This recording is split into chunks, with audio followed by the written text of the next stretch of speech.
Hi guys! Welcome back again sa ating video. So for this video, magre-reaction muna tayo. So meron akong ipapanood sa inyo or may panonoorin tayong video.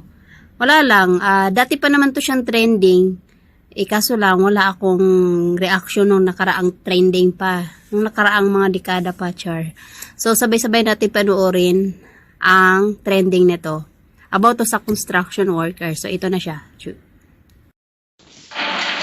Hi guys, nari ko'y chika. Na-stress ko kay may isa ka lalaki, nanguyaw siya na ako. Ako siyang gipangutana kung unsa iyang trabaho. Ano siya, construction daw. Kung ha? Construction lang? Wa ka naglantaw, wa ka naghuna-huna. Kaning dagwaya ni, padulong rag construction. Hoy, mga construction, paminaw. Kabalo mo, nga akong ginapili. Like anang pulis, seaman, tapos gwapo, tapos macho, puti, tangkad, natanan. Ang sarang man ang construction po. Uy, nga ultimo ra. Uy, di yun ako deserve.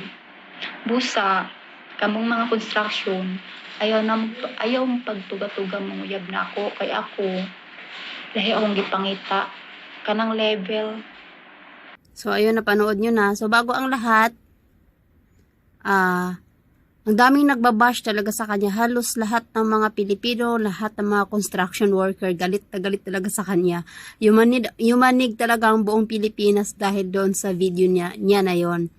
Pero, sa sobrang galit naman talaga ng mga tao, hindi naman talaga maganda yung mga binitawang salita niya. Pero content lang kasi din yon. Pero oo, kahit content lang, dapat gumawa din tayo ng mga content na hindi tayo makakasakit ng mga kapwa natin, ano. Pero, believe ako kay ate, dahil sa content niya na yun, nakuha niya ang kiliti ng mga netizen. Pero, ito lang po talaga ang masasabi ko sa iyo ate. Sa next time na magagawa ka ng content, paniguruduhin mong hindi ka makakasakit ng mga kapwa mo. Oo, aangat ka dahil dyan sa content mo, pero hindi mo mababago ang sakit na nararamdaman ng mga tao. So, yun lang po ang aking magiging reaction sa video na yon. Peace! Content lang niya yun guys, huwag nyo masyadong dibdibin.